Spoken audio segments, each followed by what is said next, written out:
মমতা ব্যানার্জি আর তার ছেলে অভিষেক ব্যানার্জি মিলে গোটা চাটাই পাতার লোক থাকবে না। পার্টি অফিস খোলা তো ছেড়ে দেন। অভিষেক ব্যানার্জি খায় না মাথায় দেয়, এটা আজকে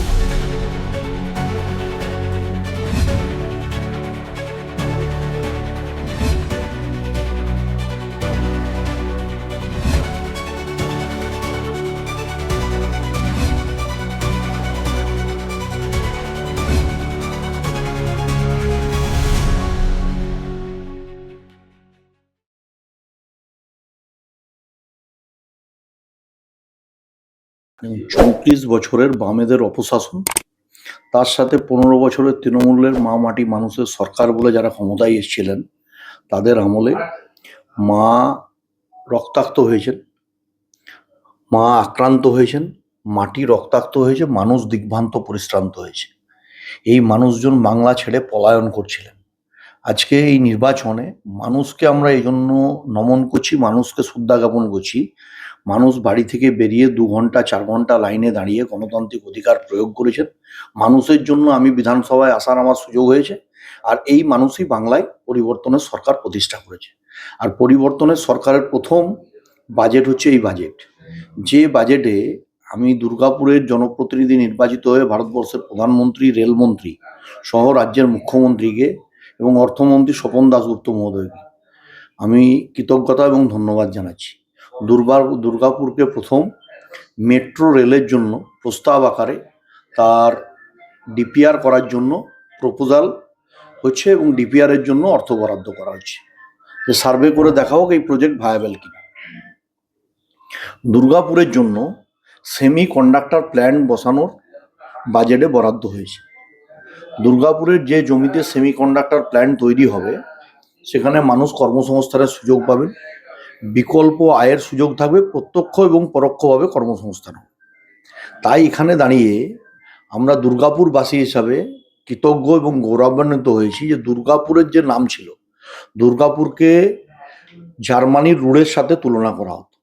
ডক্টর শ্যামাপ্রসাদ মুখার্জি চিত্তরঞ্জন লোকোমোটিভ তৈরি করেছিলেন, দুর্গাপুর সেলের প্ল্যান তৈরি করেছিলেন নেহরু মন্ত্রিসভায় থাকাকালীন, এবং পরবর্তী পর্যায়ে বিসি রায় সালপিয়ালির জঙ্গল কেটে এনএইচ এর রাস্তা, দামোদরের জল, আসানসোল রানীগঞ্জের উন্নত মানের কয়লা এবং শিল্পের জন্য অনুসারী শিল্প অনুসারে দুর্গাপুর প্রজেক্ট লিমিটেড তৈরি হয়েছিল, ডিভিসির পাওয়ার প্ল্যান্ট তৈরি হয়েছে, এইচএফসি, বিওজিএল, কেমিক্যাল থেকে শুরু করে এমএমসি সহ দুর্গাপুরে একের পর এক শিল্প কারখানা তৈরি হয়েছিল। কিন্তু একটা সময় দেখা যায় বামপন্থী বন্ধুদের কর্মনাশা বন্ধ এবং কারখানার ভেতরে জঙ্গি আন্দোলন, তার সাথে আসি যাই মাইনে পাই, কাজ করলে ওভারটাইম চাই, এই প্রথার মাধ্যমে বাংলার কর্মসংস্কৃতিকে নষ্ট করা হয়। বন্ধের রাজনীতির মাধ্যমে নাম্বার অফ ওয়ার্ক ডেজ নষ্ট হয় এবং তার সাথে মানুষ দিশাহীন হয়ে পড়ে। এবং 15 বছরের তৃণমূল সরকার, যারা মা মাটি মানুষের কথা বলে ক্ষমতায় এসেছিলেন, তাদের আমলে মা আক্রান্ত, মাটি রক্তাক্ত, মানুষ পরিশ্রান্ত দিগ্ভ্রান্ত হয়েছে। এই মানুষ দিশাহীন হয়ে ঘুরে বেড়াচ্ছে। আর ইন্ডাস্ট্রির ইট, কাঠ, জঙ্গল, লোহা সিন্ডিকেটের নাম দিয়ে এই মামাটি মানুষের সরকার লুট করে নিয়ে চলে গেছিল বর্গীদের মতন। আমরা নতুন পরিবর্তনের সরকার আসার পর মোদিজি এর আগে বাজেটে নির্মলা সীতারামনজিরা ঘোষণা করেছিলেন ইন্ডাস্ট্রিয়াল করিডোর হবে। আবার আজকের বাজেটেও তার প্রতিফলন দেখা গেছে। সেমিকন্ডাক্টর প্ল্যান্ট দেওয়া হয়েছে দুর্গাপুরের জন্য। লুধিয়ানা থেকে ডানকুনি পর্যন্ত যে প্রজেক্ট, ডানকুনি থেকে লুধিয়ানা পর্যন্ত ফ্রেড করিডোর, তাতে সেন্ট্রিক করা হয়েছে দুর্গাপুর এবং অন্ডালকে। পশ্চিম বর্ধমান জেলায় একটা মেডিকেল কলেজের প্রস্তাব আজকে বাজেটে পাস হয়েছে এবং সেখানে একটা ইএসআই হসপিটাল আছে। আমি ইএসআই হসপিটালও বিধায়ক হিসাবে, যদি আসানসোল জেলা হাসপাতালকে মেডিকেল কলেজ করা হয়, তাহলে দুর্গাপুর মহকুমা হাসপাতালকে জেলা হাসপাতাল করার প্রস্তাব দিয়েছি, তা গৃহীত হয়েছে আরকেএস এর মিটিংয়ে। এবং ইএসআই হসপিটালকে মেডিকেল কলেজ করা হোক, এই প্রস্তাব আমরা অলরেডি দিয়েছি, সরকারের কাছে আবেদন রাখবো, সরকারও সেটা মানবিক দৃষ্টিভঙ্গি দিয়ে দেখবেন। এবং এর সাথে সাথে দুর্গাপুরে industrial hub, medical hub, educational hub এবং আইটি হাব হবে। আজকে সেমিকন্ডাক্টর প্ল্যান্ট বসা মানে আইটির উন্নতিকরণ হবে, এটাই তার প্রথম বার্তা, প্রাথমিক শর্ত। তাহলে আমাদের এটাই আবেদন থাকবে আপনাদের মাধ্যমে, যে বাংলার মেধা বাংলায় থাক, দুর্গাপুরের মেধা দুর্গাপুরে থাক। বাংলার শিক্ষিত যুবক যারা শিক্ষা গ্রহণ করার পর শুধুমাত্র কর্মসংস্থানের জন্য বিদেশ থেকে শুরু করে বিভিন্ন প্রদেশে চলে গেছিলেন, যারা এক একটা আইটি সংস্থার কর্ণধার, কেউ একটা কোম্পানির এইচআর, কেউ একটা কোনো কোম্পানির সিও, কেউ কোনো কোম্পানির ইন্ডিপেন্ডেন্ট ডিরেক্টর, স্ব ক্ষেত্রে যারা প্রবুদ্ধ ব্যক্তি বাংলার, তারা যখন বাংলা থেকে পলায়ন করছেন, আমরা সেই মুহূর্তে দাঁড়িয়ে আবেদন করছি বাংলা সরকারের পক্ষ থেকে যে এই বাংলায় আপনারা ফিরে আসুন। আপনারা বাংলার মেধা বাংলায় দেন, দুর্গাপুরের মেধা দুর্গাপুরে দেন। আর আমি দুর্গাপুর থেকে নির্বাচিত ভূমিপুত্র হিসাবে এই বাজেটের মাধ্যমে, এই সরকারের মাধ্যমে আমার অ্যাপিল থাকবে সংবাদ মাধ্যমের আপনাদের মাধ্যমে, যে যারা যারা দুর্গাপুরের থেকে এরকম প্রবুদ্ধ ব্যক্তি আছেন তারা দুর্গাপুর ফিরে আসুন। আমরা জমি দেব, জমি নীতি সরলীকরণ করা হবে, সমস্ত প্রসেসকে ওয়ান উইন্ডো সিস্টেমে আন্ডার ওয়ান আমব্রেলা এটাকে ফিক্সেশন করা হবে, এবং আমরা স্টিপুলেটেড পিরিয়ডের মধ্যে সমস্ত কিছু হ্যান্ড ওভার করবো। আপনারা এখানে এসে লগ্নি করুন, বিনিয়োগ করুন, এখানে ইন্ডাস্ট্রিয়াল হাব তৈরি করুন, এখানে মেডিকেল হাব তৈরি করুন, এডুকেশনাল হাব তৈরি করুন, আইটি হাব তৈরি করুন। কলকাতার পর দুর্গাপুরকে ডেস্টিনেশন দুর্গাপুর তৈরি করুন, এটাই আমাদের সবার কাছে অ্যাপিল। এই বাজেটে তার প্রতিটা স্তরে প্রতিফলন দেখা গেছে। আজকের রাজ্য বাজেটে আরেকটা যে বিষয় উঠে এসেছে, যে রাজ্য সরকারি কর্মচারীদের ডিএ, যেটা আগের রাজ্য সরকার 18% দিচ্ছিল, সেটা বর্তমান রাজ্য সরকার, বিজেপির সরকার 20% বাড়িয়ে 38% করে দিয়েছে। সরকারি কর্মচারীদের কাছে ডিএ মানে ছিল হাইকোর্ট আর সুপ্রিম কোর্ট দৌড়ানো আর তাদের টাকায় মামলা লড়া। আজকের মুখ্যমন্ত্রী শুভেন্দু অধিকারী মহোদয়, যিনি এক কথায় এটা সমাধান করে দিয়েছেন, 20% বৃদ্ধি করেছেন। এর সাথে সাথে সরকারি চাকরির যারা পরীক্ষা দেবেন তাদের বয়সের মেয়াদ 5 বছর বাড়ানো হয়েছে, সেটা 2 বছরের জন্য এই সুযোগ দেওয়া হয়েছে। এর সাথে আশা কর্মী যারা আমাদেরকে, এফটিএস কর্মী যারা বাড়ি বাড়ি গিয়ে আমাদের হেলথের পরিষেবা দেন, তাদের সাম্মানিক 5,000 টাকা বৃদ্ধি করা হয়েছে। মিড ডে মিলে পোষণ যোজনার আন্ডারে যারা কাজ করেন, কুকিংয়ের কাজ করেন, তাদের 1,000 টাকা সাম্মানিক বৃদ্ধি করা হয়েছে। প্রতিটা স্তরে আর্থিক সহায়তা বৃদ্ধি করা হয়েছে। অন্নপূর্ণা যোজনায় 3,000, বেকার যুবক যুবতীদের 3,000, পিঙ্ক কার্ড চালু করার মধ্যে দিয়ে জিরো ভ্যালুর টিকিটে বাংলার সমস্ত মহিলারা গণপরিবহন ব্যবস্থা সরকারের মাধ্যমে বাংলায় বিনামূল্যে ভ্রমণ করতে পারবেন, এই ব্যবস্থা আমাদের সরকার করেছে। আমাদের সরকার মাতৃবন্দনা যোজনায় কোনো মহিলা, তিনি বিবাহযোগ্যা মহিলা সম্পন্ন যিনি হয়েছেন, তিনি গর্ভবতী হলে মহকুমা হাসপাতাল, জেলা হাসপাতাল, মেডিকেল কলেজে যদি রেজিস্ট্রেশন করান, তিনি 10 মাস 10 দিনের পুষ্টির জন্য তিনি 6 মাসের মধ্যে 2 বার, নেক্সট 6 মাসের মধ্যে 1 বার 21,000 টাকা আর্থিক সহায়তা পাবেন। তিনি যখন তার সন্তানকে নিয়ে বাড়ি ফিরছেন, তখন সরকারি অ্যাম্বুলেন্সে করে বিনা পয়সায় তাকে বাড়ি ফেরানোর ব্যবস্থা, একটি মেহগনি গাছের চারা দিয়ে তাকে বাড়ি ফেরানো হচ্ছে। এই বার্তা দেওয়া হচ্ছে ওই গাছটি রোপণ করলে যেমন মেহগনি গাছের বৃদ্ধি ঘটবে, তার সাথে সাথে বাচ্চাটারও সে বৃদ্ধি ঘটবে। সেই বাচ্চা যখন স্কুলে যাচ্ছেন, পোষণ যোজনায় তাকে হচ্ছে একবেলা মিড ডে মিলের খাবার, স্কুলের ব্যাগ, জুতো, ছাতা থেকে শুরু করে বই খাতা আমাদের সরকার বিনামূল্যে আর্থিক সহায়তা দিচ্ছেন। এর সাথে সাথে বেটি বাঁচাও বেটি পড়াও প্রকল্পে আর্থিক সহায়তা, উচ্চশিক্ষার জন্য স্বামী বিবেকানন্দ মেরিট স্কলারশিপের মাধ্যমে তাদেরকে হচ্ছে উচ্চশিক্ষার জন্য আজকে সরকার সেই স্কলারশিপ দেওয়ার ব্যবস্থা করেছেন। এই সরকার, আগের সরকার যা পারেনি এই সরকার তা করে দেখিয়েছেন, এবং এর মুখ্যমন্ত্রী শুভেন্দু অধিকারী এবং আমাদের সকলের অভিভাবক বিশ্ব নেতা নরেন্দ্র মোদীজি, এই তার কথা তিনি বলেছেন, কথা কম কাজ বেশি, সেটা এই বাজেটে ইমপ্লিমেন্টেশন দেখা গেছে। এবং ইন্ডাস্ট্রিয়াল সেক্টরের ক্ষেত্রে ইন্ডাস্ট্রির লোকেদের যাতে উদ্যোগপতিরা উদ্যোগ নিতে পারেন, এখানে হচ্ছে উদ্যোগ গ্রহণ করেন, শিল্পায়ন করেন, কর্মসংস্থানের পরিবেশ তৈরি করেন, সিন্ডিকেট রাজ থাকবে না, দালাল রাজ থাকবে না, পার্টির কোনো জোর জুলুমি থাকবে না, এগুলোর বিরুদ্ধে আইন আনা হচ্ছে, সেই প্রস্তাব আজ বাজেটের পেশ হয়েছে। এবং সার্বিকভাবে একটা স্তর দেখাতে পারবেন না, যেটা হচ্ছে পণ্ডিত দীনদয়ালজি বলেছিলেন, সমাজের অন্তিম ব্যক্তি পর্যন্ত সরকারি পরিষেবা পৌঁছে দেওয়ার যে প্রয়াস, সেটা আমাদের এই সরকার করেছেন। এই সরকারের যিনি প্রধান শুভেন্দু অধিকারী মহোদয়, অর্থমন্ত্রী স্বপন দাশগুপ্ত মহোদয়, তারা এটা আজকে এত সুন্দর বাজেট পেশ করেছেন, সারা বাংলার মানুষ এটাতে খুশি। আর আমরা বাংলার যুবক হিসাবে, বাংলার নতুন প্রজন্মের যুবক হিসাবে চাই বাংলায় শিল্পায়ন হোক, কর্মসংস্থান হোক। টাটাকে মমতা ব্যানার্জি এখান থেকে তাড়িয়েছিলেন, আমাদের সরকার টাটাকে যেন পান সুপারি দিয়ে নিমন্ত্রণ করে বাংলায় এনে আবার নতুন করে শিল্পায়নের পরিবেশ তৈরি করেন। একের পর এক ইনভেস্টমেন্টের প্রপোজাল আসছে, মেডিকেল ইনভেস্টমেন্টের প্রপোজাল, এডুকেশনাল ইনভেস্টমেন্টের প্রপোজাল আসছে। এই বাংলায় এমন একটা পরিবেশ তৈরি হয়েছে, এখান থেকে ভয় আউট হয়ে গেছে, ভরসা ইন হয়েছে। এবং এখানে হচ্ছে পশ্চিমবাংলা হিন্দুদের হোমল্যান্ড, হিন্দুদের সুরক্ষিত করার জন্য যে যে তীর্থক্ষেত্রগুলো আছে সেই তীর্থক্ষেত্রগুলোকে করিডোর তৈরি করা হয়েছে এবং সেখানে ডেভেলপমেন্টের কাজ হচ্ছে। সেটা চৈতন্যপ্রভু মহাপ্রভুর নদিয়া হতে পারে, নবদ্বীপ হতে পারে, তারাপীঠে মা তারা ফুল্লরা হতে পারে, বক্রেশ্বর হতে পারে, এবং হচ্ছে যেখানে যেখানে আমাদের দুর্গাপুরের ক্ষেত্রেও আমরা একইভাবে 500 বছরের একদম পুরানো মন্দির, যা জিওলজিক্যাল সার্ভে অফ ইন্ডিয়ার মাধ্যমে সেখানে হচ্ছে খনন কার্যে দেখা গেছে 500 বছরের পুরনো সম্পদ পাওয়া গেছে। গড় দুর্গা মন্দির, গড় চণ্ডী ধাম দেউল পার্কে, এবং হচ্ছে আমাদের ওখানে আড়ারেশ্বর শিব মন্দির। আমরা এই দুটোকে প্রস্তাব রেখেছি যাতে হচ্ছে এই দুটো মন্দিরের ক্ষেত্রেও করিডোর তৈরি করা হয়। ঠিক একইভাবে আপনাদের মাধ্যমে আবেদন থাকবে, অত্যন্ত মানবিক দৃষ্টিভঙ্গি নিয়ে আমাদের এই সরকারের মন্ত্রীরা আজকে যা মুখ্যমন্ত্রীর অনুপ্রেরণায় এবং হচ্ছে প্রধানমন্ত্রীর সহযোগিতায়, কেন্দ্রের রাজ্য সমন্বয়ে অর্থমন্ত্রী স্বপন দাশগুপ্ত যে ফান্ড এবং হচ্ছে অ্যালোকেশন দেওয়ার কথা বাজেটের মাধ্যমে বলেছেন, তা আমাদের রাজ্যের পূর্ণমন্ত্রী প্রতিমন্ত্রীরা সকলে মিলে আধিকারিকদের নিয়ে বসে এটা ইমপ্লিমেন্টেশন হবে, এর বাস্তবায়ন আমরা দেখতে পাবো। এটাই হচ্ছে এই বাজেটের মূল লক্ষ্য। আর সেই বাজেট হয়েছে এটা মানুষের বাজেট। যারা এই বাজেটের বিরোধিতা করছেন আমি বলবো তাদের 20 বছর বাড়িতে এখন চুপ করে বসে ভারতীয় জনতা পার্টির নেতৃত্বে নরেন্দ্র মোদীজি এবং হচ্ছে শুভেন্দু অধিকারীর যে ডবল ইঞ্জিন সরকার চলছে, শুধু এর কাজের প্রক্রিয়াকে বাড়িতে বসে অনুভব করা দরকার।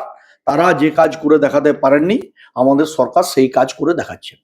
দাদা একটু অন্য প্রসঙ্গে যাই, দেখা যাবে রাজ্যে যখন পালাবদল ঘটলো তার ঠিক 1 মাসের মধ্যেই মানে আগের যে শাসক দল ছিল তারপরে ভেঙে গেছে দুটো ভাগে, একটা মমতাপন্থী একটা ঋতব্রতপন্থী।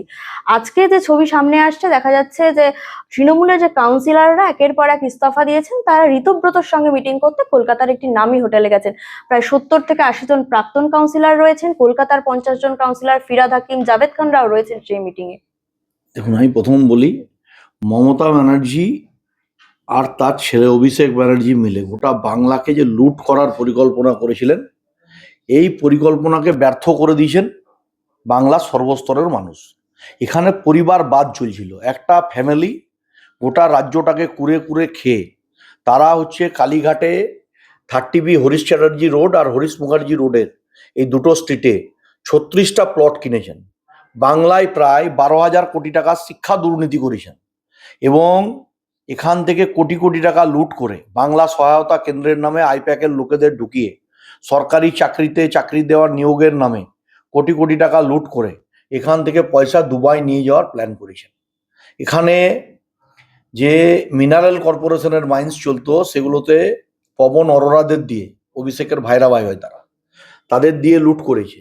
সার্বিকভাবে বাংলাটাকে লুট করা হয়েছে। যে ফাইল খোলা হচ্ছে সেই ফাইলে পচা গন্ধ বেরোচ্ছে, দুর্নীতির ছাপ পাওয়া যাচ্ছে।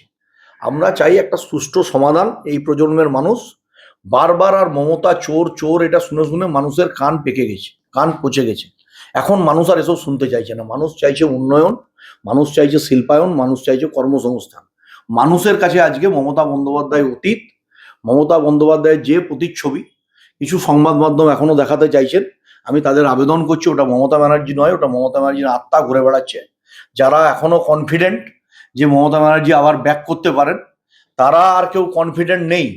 তারা পালিয়ে গেছেন বলেই মমতা ব্যানার্জির আত্মা দেখে তারা অন্য একটা দল, ত্রিপুরার দল, কেউ হচ্ছে সেখানে নাম লেখাচ্ছেন সাংসদরা, কেউ ঋতব্রত দলে নাম লেখাচ্ছেন।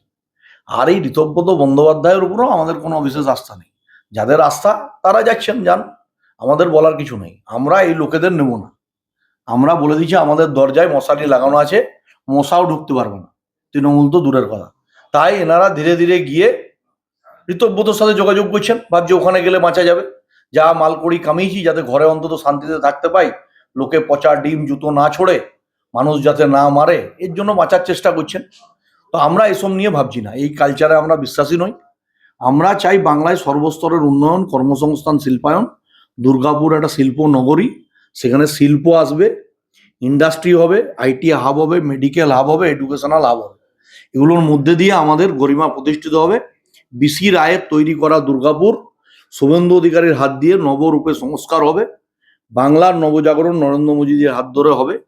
যোগার মাধ্যমে আপনারা দেখেছেন, আপনারা পশ্চিমবঙ্গ দিবস পালন করার মধ্যে দিয়ে দেখেছেন সর্বস্তরের মানুষের মধ্যে জাগরণ ঘটেছে। আগামী দিন বাংলার মানুষের যে জাগরণের প্রক্রিয়ার মাধ্যমে মানুষ বুঝতে পেরেছেন মমতা ব্যানার্জি যে পথে পরিচালিত করছিলেন সেটা সঠিক পথ নয়। সঠিক পথ যেটা হচ্ছে ভারতীয় জনতা পার্টি দেখাচ্ছে যে উন্নয়ন এবং বিকাশের পথ, বিকশিত ভারতের সাথে সাথে বিকশিত বাংলা হবে, এটাই হচ্ছে আগামী দিনের লক্ষ্য। সেই লক্ষ্যে আমরা এগিয়ে যাচ্ছি। এই যে অভিষেক ব্যানার্জির কথা আপনি বললেন, এই অভিষেক ব্যানার্জিকে ঋতব্রতপন্থী তৃণমূলরা সাসপেন্ড করে দিয়েছেন। এমনকি অভিষেক ব্যানার্জি নামে হাজারো দুর্নীতির অভিযোগ উঠে আসছে, কিন্তু এখনো পর্যন্ত অভিষেক ব্যানার্জিকে আমি গ্রেফতার একটা করা কথা বলবো, হয়নি। অভিষেক ব্যানার্জির লাজ লজ্জা নাই বলে বিজেপির কি আর কোনো কাজ নাই? সারাদিন অভিষেক ব্যানার্জি করবে। অভিষেক ব্যানার্জির দলের লোক অরূপ বিশ্বাস চিঠি দিচ্ছেন যে ব্যাংক অ্যাকাউন্টে টাকা রাখা আছে তৃণমূল কংগ্রেসের, সেই টাকা ফ্রিজ করা হোক। তারপরেও অভিষেক ব্যানার্জি চার্টার্ড বুক করে 3 দিনের জন্য দিল্লি যাচ্ছেন। একদিনের চার্টার্ডের ভাড়া হচ্ছে 1.5 কোটি থেকে 2 কোটি টাকা। কোথা থেকে যায় পাচ্ছেন এই পয়সা? এই এত বড় বিপর্যয়ের পরেও ওনার চেতনা ফেরেনি। উনি এখনো ভাবছেন বাংলার উনি মালিক হবেন। এটা সম্ভব নয়। বাংলায় যে পার্টি বিদায় নেয়, সিপিএম চলে গেছে, সিপিএম এখানে অতীত। আর তৃণমূল কংগ্রেসে আমি দায়িত্ব নিয়ে বলছি, চাটাই পাতার লোক থাকবে না। পার্টি অফিস খোলা তো ছেড়ে দেন। পার্টি অফিসের সামনে বসে যারা চাটাই পেতে বসে একটা বাল্ব জ্বালিয়ে পেপার পড়তেন, সেই লোকগুলোকেও খুঁজে পাবেন না। এটা এমন একটা দল হয়েছে। আগেই বর্ষার সময় আমি দেখেছি, যখন আমরা ধর্মতলায় বাজার করতে আসতাম বাবার হাত ধরে, মহেন্দ্রলাল দত্তর কাছে ছাতা কিনতো মানুষ, বড় ছাতা, বৃষ্টি আটকানোর জন্য। আর এখন তৃণমূলের নেতারা ছাতা কিনছেন পচা ডিম আটকানোর জন্য। বাংলার এই পরিবেশ তৈরি হয়েছে। যারা এই পরিবেশ তৈরি করেছে তারা জবাবদিহি করতে পারবে, আমরা তো এটা নিয়ে বলতে পারবো না। আমরা চাই সুষ্ঠু একটা ব্যবস্থা।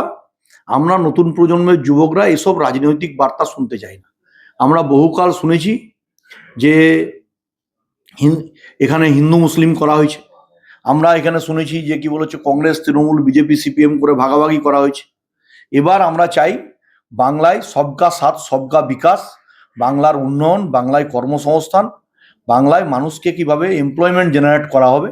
আমরা যেমন কৃষিদের ক্ষেত্রে যারা কৃষক, তাদেরকে কৃষক সম্মান নিধি দিচ্ছি, তার সাথে 125 দিনের কাজ, 100 দিনের কাজকে আরো 25 দিন বৃদ্ধি করা হয়েছে।